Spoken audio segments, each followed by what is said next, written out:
So with the current situation of everybody screaming everything is going to tissue paper, just need to look back on a few videos.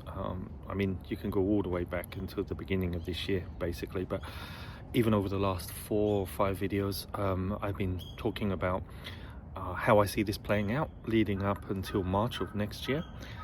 And I basically stated that we would see a lull, sort of like end of October through November, and then with the announcement and the release of the Japanese high-end set, we would see then announcements for the 30th anniversary coming out, and we would see things tracking back up again.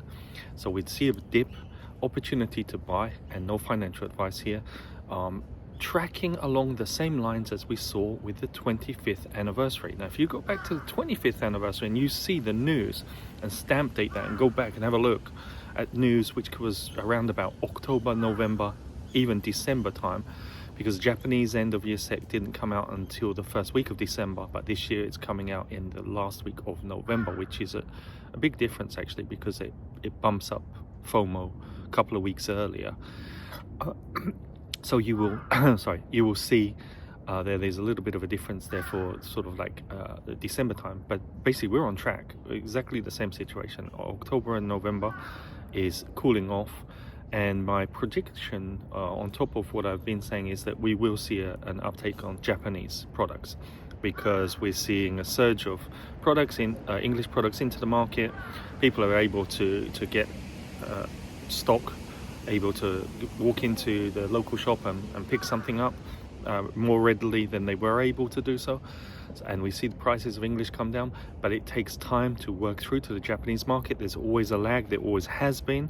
Therefore, we will see Japanese prices hold their ground, which they are doing so. And we'll see people saying, oh, well, I like Japanese again. I like Japanese cards, better quality, yeah, better prices, holding their prices. And then we'll see an uptick on the Japanese. And like I said, then everything else is coming through until sort of like the end of February for the 30th anniversary. And then English will be back in favor again, and Japanese will be, you know, either still hot or still wanted, but maybe not so much. And maybe see it track back a little bit. But that would be my take on that.